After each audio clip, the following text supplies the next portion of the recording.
पिछले वीडियो में हमने प्रोबेबिलिटी का कॉन्सेप्ट या डेफिनेशन या फार्मूला देखे। किसी भी इवेंट की प्रोबेबिलिटी निकालना है तो P A equal to N A upon N S. P A equal to होता है N A upon N S. वह किसका क्या मीनिंग है?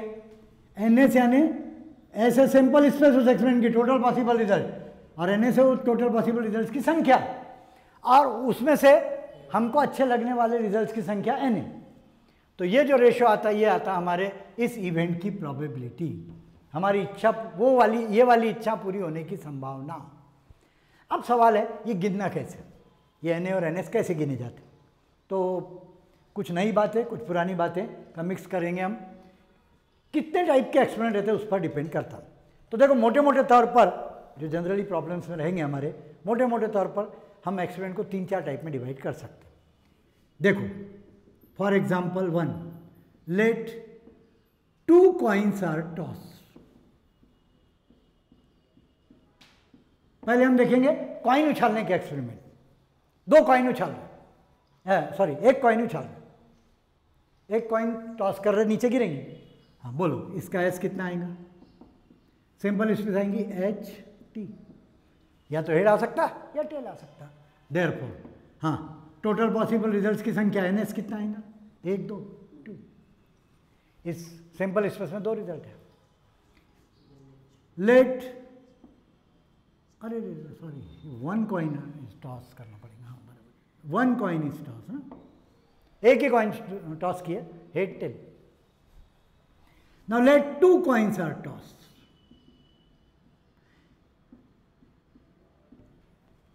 दो कॉइन उछाल रहे एक साथ, ये ऐसे 2 पकड़ के, अब दोनों गिरेंगी।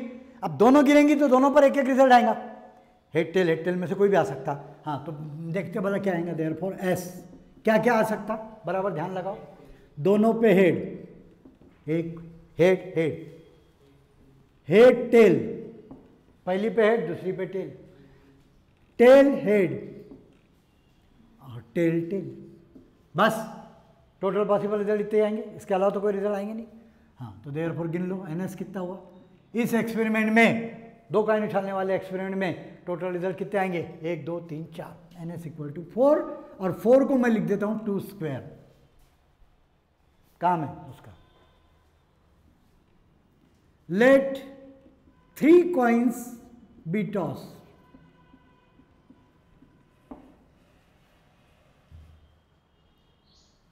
देयरफॉर अब एस क्या आएगा? 3 कॉइन उछाल रहे, इमेजिन करो 3 कॉइन उछाल रहे, तीनों गिरेंगी, हेड टेल की कुछ भी आ सकता है उन पे। तो कितने रिजल्ट आएंगे? अब इसको कैसे करना देखो। अब ये तरीके से करोगे तो गलती नहीं होगी। क्या करो, पहली कॉइन पर हेड पकड़ के बैठ जाओ। मान लो पहली कॉइन पर हेड और दूसरी और तीसरी पे अब बदलते जाओ, तो क्या होगा देखो। पहली कॉइन पर हेड, दूसरी पर भी हेड, तीसरी पर भी हेड, हेड हेड हेड। पहली पर हेड ही चलने दो, अभी पहली पर हेड, दूसरी पर हेड टेल, दूसरी और तीसरी में अदर, ये 4 रिजल्ट आएंगे। पहली कॉइन पर हेड ही चलने दो, दूसरी और तीसरी के ये 4 रिजल्ट। हाँ head tail head, head tail tail. पहली कॉइन पर हेड फिक्स कर दिया मैंने और दूसरी और तीसरी पे ये बदल बदल के 4 रिजल्ट, तो कुल मिला के ये 4 आएंगे। अब यही 4 रिपीट होंगे पहली कॉइन पर टेल रख के। T H H, T H T, T T H और टी टी टी।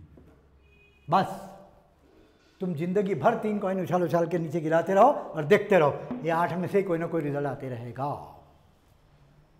8 आएंगे, 1 2 3 4 5 6 7 8। तो therefore N S is equal to 8, और 8 क्या होता? 2 क्यूब, 2 क्यूब। इसी प्रकार तुम 4 कॉइन उछालोगे तो 2⁴ रिजल्ट आएंगे टोटल, एंड सो ऑन। तो जरा ध्यान से देखो, एक फार्मूला बन रहा है एन एस के लिए। तो कॉइन उछालने वाला एक्सपेरिमेंट अगर रहा तो उसमें एन एस के लिए फार्मूला क्या बन जाएगा? If N coins are toss, अगर मान लो n कॉइन्स टॉस किए तो देन एन एस आएगा 2n।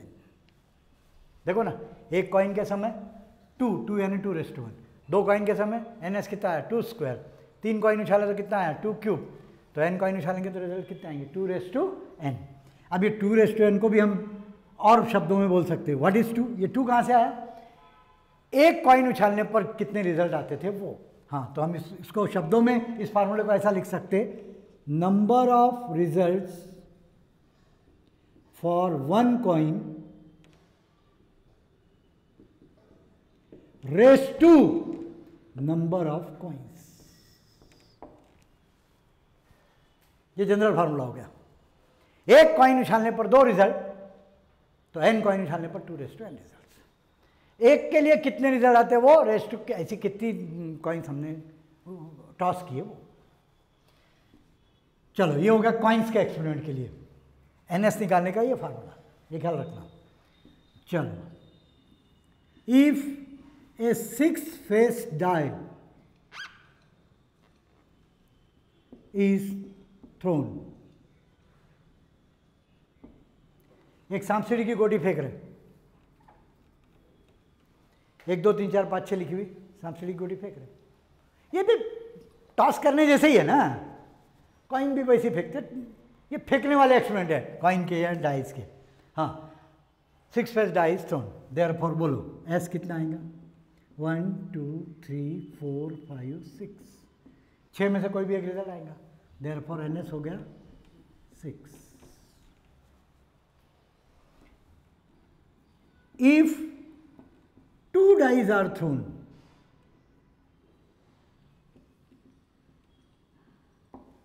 समझो 2 सांप सीढ़ी की गोटी है हमारे पास, वो फेंक रहे। अब दोनों पे 1 2 3 4 5 6 आएगा, इसमें भी 1 2 3 4 5 6 आएगा, तो हम इनके रिजल्ट कैसे बनाते? ऑर्डर्ड पेयर के हिसाब में बनाते। तो कैसे आएगा एस? देयरफॉर एस आएगा, ये तुमने लोअर क्लासेस में भी देखा है, क्या आएगा? पहली डाई पे 1, दूसरी डाई पे 1 1 1, ये ऐसा गिनो तो गलती नहीं होती। 1 1 1 2 1 3, इस पर 1 ही चलने दो। 1 1, पहली डाई पे 1, दूसरी डाई पे 1, पहली डाई पे 1, दूसरी डाई पे 2, पहली डाई पे 1, दूसरी डाई पे 3, 1 1 1 2 1 3। पहली डाई का स्कोर एक्स कोऑर्डिनेट की जगह रखेंगे, दूसरी डाई का स्कोर वाई कोऑर्डिनेट की जगह रखेंगे, तो बोलो कितने आ जाएंगे? 1 1 1 2 1 3 1 4 1 5 1 6। ये होगा पहली डाई पे 1 के साथ। अब पहली डाई पे 2 आ सकता है, 2 1 2 2 2 3 2 4 2 5 2 6। इसी प्रकार 3 1 से लेकर 3 6 तक, एंड चलते जाओ 6 1 6 2 6 3 से लेकर 6 6 तक। ऐसे 6 6 के 6 यानी कितने आ जाएंगे? 36। सो देयरफॉर इस एक्सपेरिमेंट में टोटल पॉसिबल रिजल्ट आएंगे 36। अगर 2 डाई हम थ्रो कर रहे हैं या उछाल रहे हैं और दोनों डाई के स्कोर को हमको देखना है, तो टोटल 36 रिजल्ट आएंगे। 36 को हम क्या लिख सकते? 6²। ऐसे ही तुम 3 डाइज लो, मान लो 3 डाइज लेके फेंके, तो कितने रिजल्ट आएंगे? 6 का क्यूब 216 रिजल्ट आएंगे।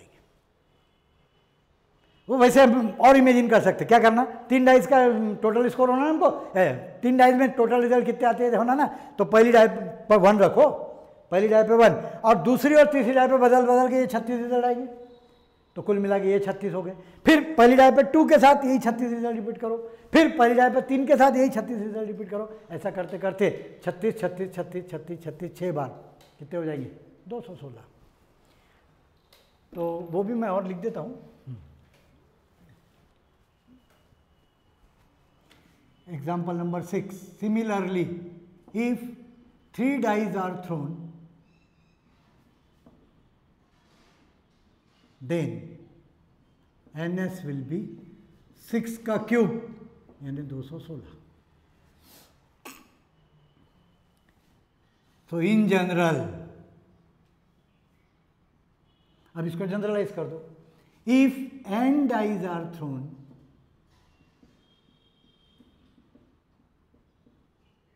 देन एन डाइस का एक्सपेरिमेंट चल रहा है, एन डाइस फेंकने का एक्सपेरिमेंट चल रहा है, तो इसमें टोटल रिजल्ट्स की संख्या आएगी। देखो हमको प्रोबेबिलिटी में रिजल्ट लिखना नहीं पड़ता। देखो 5-10 रिजल्ट है तो हम लिखते हैं कि भाई ये आएगा, ये आएगा, ये आएगा, ये आएगा। अगर 1000-2000 रिजल्ट है किसी एक्सपेरिमेंट में तो लिखते बैठेंगे क्या?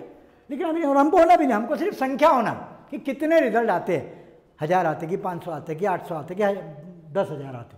हाँ, तो NS आएगा इसमें 6⁻n। इसको भी हम वही कॉइन वाला जैसा एक्सपेरिमेंट कर सकते हैं, ये फार्मूला बना सकते हैं। 6 क्या आया? Number of results for 1 die raise to number of dice. एक डाई के लिए 6 रिजल्ट, तो n डाइस के लिए कितने रिजल्ट आएंगे? 6⁻n। एक कॉइन के लिए 2 रिजल्ट, तो n कॉइन टॉस किए तो 2⁻n रिजल्ट। यानी हम ये फेंकने वाले जो एक्सपेरिमेंट रहेंगे, थ्रो करने वाले एक्सपेरिमेंट, उनका जनरल फार्मूला यही है NS निकालने का कि एक ऑब्जेक्ट फेंकने पर, और लिख देता मैं, if one object is tossed, it gives m results, m possible results. So then, if such n objects are thrown, मान लो ऐसा एक्सपेरिमेंट है कि हम n ऑब्जेक्ट्स, हम इस टाइप के n ऑब्जेक्ट्स थ्रो कर रहे हैं, तो then total number of results that is NS, इस एक्सपेरिमेंट का NS आएगा m⁻n। एक के लिए m रिजल्ट तो n के लिए m⁻n रिजल्ट। लेकिन ये फार्मूला कहाँ चलेगा? फेंकने वाले एक्सपेरिमेंट के लिए, ज़्यादातर कॉइन डाइस इनके लिए। ठीक है, अच्छा, उसके बाद अब ये हो गए फेंकने वाले एक्सपेरिमेंट। अब नेक्स्ट एक्सपेरिमेंट आते अरेंजमेंट करने वाले एक्सपेरिमेंट। मान लो n एक जैसी चीज़ें हैं और उसमें से r लेकर हमको r कुर्सी पे बिठा के फोटो खींचना है, तो टोटल रिजल्ट कितने आएंगे? NPR। वो पुरानी बात है, अभी हमने परम्यूटेशन कॉम्बिनेशन में देखा ही है। हाँ, तो if out of n distinct objects,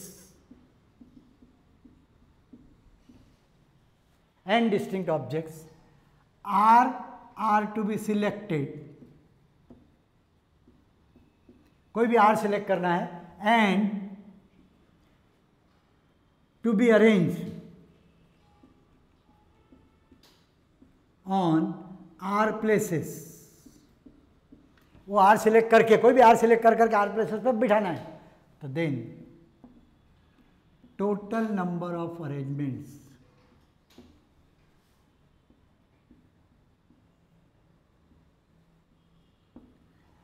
that is NS is equal to total number of arrangement. कितने रिजल्ट आएंगे, कितने अरेंजमेंट्स आएंगे? NPR। And if out of n distinct objects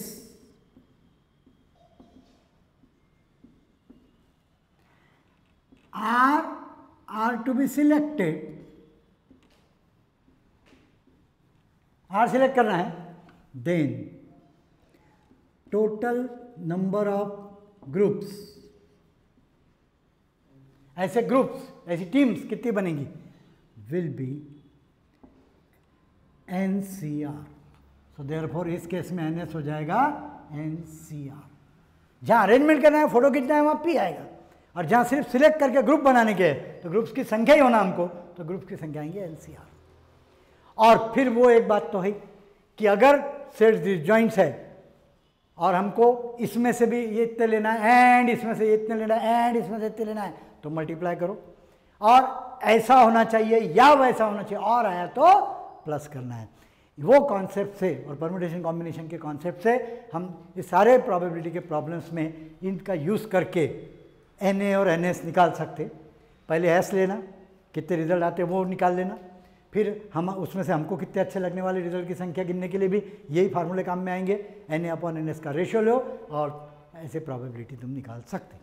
ठीक है, तो इतना कॉन्सेप्ट बहुत अच्छे से कर लो और उसके बाद हम अगले वीडियोज़ में प्रॉब्लम्स करेंगे इस पर आधारित। Okay, thank you.